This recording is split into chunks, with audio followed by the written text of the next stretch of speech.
ચાલો બાળકો, આજે આપણે ધોરણ 6 ગણિત જ્ઞાન સેતુમાં પ્રકરણ 14 જોઈશું. તો ચાલો જોઈ લઈએ.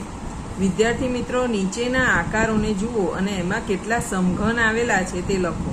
અહીંયા એક પાસા જેવો આકાર છે, એમાં બધી બાજુ આપણે જોઈ શકીએ છીએ. આ બાજુ 4 દેખાય, આ બાજુ 4, આ બાજુ 4, એવી રીતે બધી બાજુ 4 છે. તો આ એક થપ્પી, બીજી થપ્પી, ત્રીજી થપ્પી અને ચોથી થપ્પી, એટલે આમાં સમઘન 8 છે.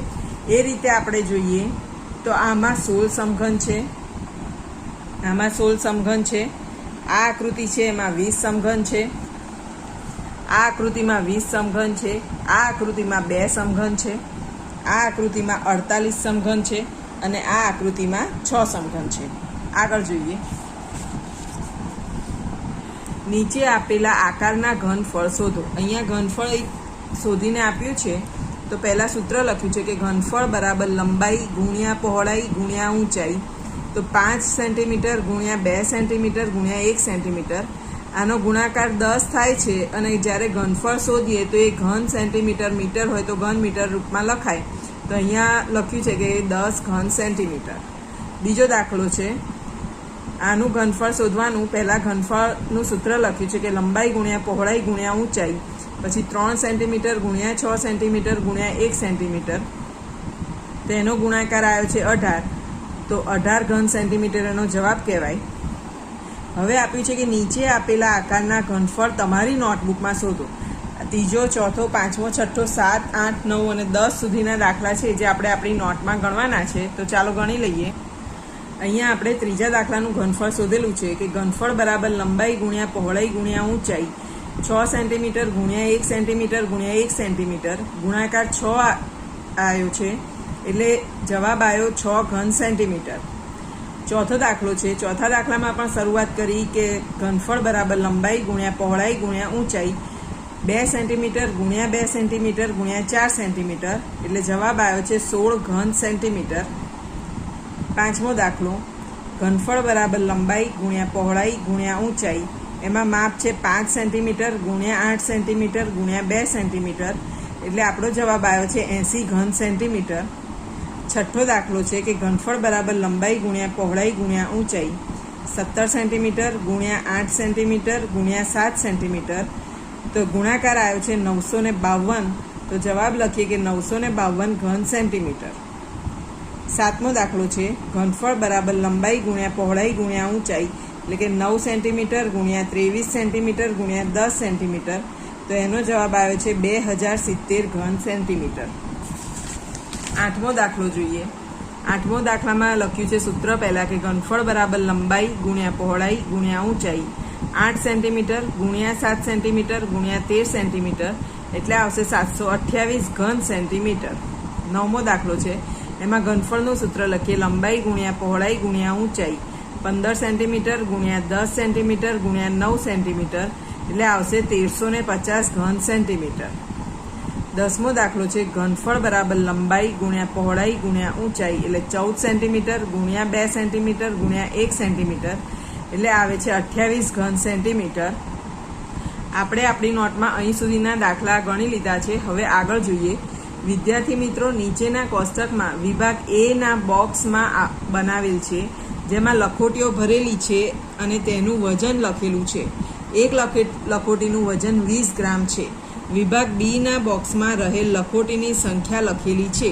વિભાગ એ ના બોક્સને બી ના સાચા વિકલ્પ સાથે જોડો. 1000 ગ્રામ એટલે 1 કિલોગ્રામ થાય.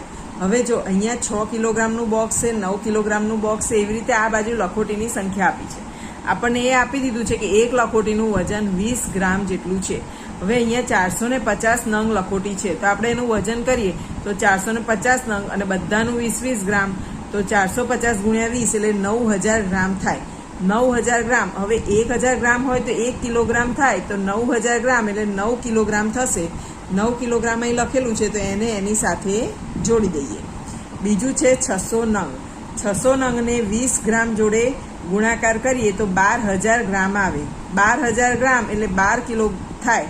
તો એ આપણે 12 કિલો અહીંયા 3 નંબરમાં આપેલું છે, એટલે પાછળ આપણે જોડી નહીં શકીએ, એટલે અહીંયા બ લખી દઈએ છીએ અને આનો જે 3 નંબર આપેલો છે એ અહીંયા લખી દઈએ છીએ. આગળ જોઈએ. અહીંયા 900 નંગ આપ્યું છે, એને 20 ગ્રામ જોડે જોડીએ તો 18,000 થાય છે. તો 18,000 એટલે 18 કિલો થાય, તો એને 18 કિલોગ્રામ જોડે જોડી દઈશું. પછી છે 1150 નંગ. 1150 નંગને 20 ગ્રામ જોડે જોડીએ, ગુણાકાર કરીએ તો 23,000 ગ્રામ થાય છે. 23,000 ગ્રામ એટલે 23 કિલોગ્રામ, તો એને 23 કિલોગ્રામના બોક્સ જોડે જોડી દઈએ. હવે 300 નંગ છે. 300 નંગને 20 ગ્રામ જોડે આપણે ગુણાકાર કરીએ તો 6,000 ગ્રામ થાય. 6,000 ગ્રામ એટલે 6 કિલોગ્રામ થાય, જે એક નંબરમાં આપેલું છે. એટલે અહીંયા આપણે 1 નંબર લખીશું અને અહીંનો જે ઈ છે એ અહીંયા 1 નંબર જોડે આપણે લખી દઈશું. હવે અહીંયા આપ્યું છે, વિદ્યાર્થી મિત્રો 10 લખોટીઓનું વજન 200 ગ્રામ હોય તો નીચેના પ્રશ્નોના જવાબ આપો અને જવાબ કિલોગ્રામમાં આપશો. હવે 10 લખોટીનું વજન 200 ગ્રામ છે, એટલે આપણે એમ કહી શકીએ કે એક લખોટીનું વજન એ 20 ગ્રામ કહેવાય. એક લખોટીનું વજન બરાબર 20 ગ્રામ. હવે આપણને જેટલી લખોટી આપી હશે એને 20 ગ્રામ જોડે જોડી દે ગુણાકાર કરીશું તો આપણને ટોટલ કેટલું ગ્રામ થાય અને કેટલા કિલોગ્રામ થાય એ મળી જાય. અહીંયા છે 100 લખોટીનું વજન કેટલું થાય, તો 100 લખોટીનું વજન શોધવાનું છે. તો 100 ગુણ્યા 20, 20 એ એક લખોટીનું વજન છે, તો 2000 ગ્રામ થયા. 2000 ગ્રામ, અને આપણને એમ કીધું છે કે આપણને જવાબ 1 કિલોગ્રામમાં આપવાનો છે. હવે 1000 ગ્રામ તો 1 કિલોગ્રામ થાય, તો 2000 ગ્રામ એટલે 2 કિલોગ્રામ. હવે 250 લખોટીઓનું વજન, તો 250 ગુણ્યા 20 કરીએ તો 5000 ગ્રામ આવ્યા. 5000 ગ્રામ એટલે થશે 5 કિલોગ્રામ. 400 લખોટીઓનું વજન એટલે 400 ગુણ્યા 20 કરીએ તો 8000 ગ્રામ થાય છે.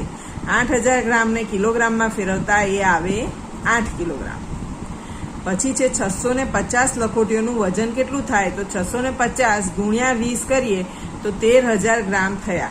13000 ગ્રામ એટલે 13 કિલોગ્રામ. 1000 લખોટીનું વજન કેટલું, તો 1000 ગુણ્યા 20, 20 ગ્રામ એ એક લખોટીનું વજન છે, એટલે બધાને 20 જોડે ગુણ્યા છે. 1000 ગુણ્યા 20 કરીએ તો 20000 ગ્રામ થાય. 20000 ગ્રામ એટલે એ થાય 20 કિલોગ્રામ. પછીનો પ્રશ્ન છે કે જો 24 કિલો લખોટી હોય તો તેમાં કેટલી લખોટી હોય. હવે નંગ શોધવાના છે ને વજન આપ્યું છે, 24 કિલો છે. હવે એને જો હું ગ્રામમાં ફેરવીશ, કારણ કે આપણી જોડે વજન જે એક લખોટીનું છે એ ગ્રામમાં છે, તો આપણે આ કિલોનું વજન જો ગ્રામમાં ફેરવવું હોય તો 24 કિલો છે, તો એને 24000 ગ્રામ કહી શકીએ. તો આપણે અહીંયા લખ્યું છે 24000 ગ્રામ ભાગ્યા 20. 20 જોડે એટલે ભાગાકાર કર્યો કે આ એક લખોટીનું વજન છે. 24000 ગ્રામ ભાગ્યા 20 કરીએ તો 1200 આવે, એટલે કે આ 1200 લખોટી થાય. પછી છે 30 કિલો લખોટી હોય તો એમાં કેટલી લખોટી હોય, તો 30 કિલો છે તો એને 30000 કહેવાય. 30000 ગ્રામ તો એને 20 જોડે ભાગીએ તો 1500 લખોટી થાય. 48 કિલો લખોટી હોય તો કેટલી લખોટી થાય, તો 48 છે એને ગ્રામમાં ફેરવીએ તો 48000 ભાગ્યા 20 કરીએ તો 2400 લખોટી થાય. 13 કિલો લખોટી હોય તો તેમાં કેટલી લખોટી હોય, તો 13ને ગ્રામમાં ફેરવીએ તો 13000 ભાગ્યા 20, તો એ 650 લખોટી થાય.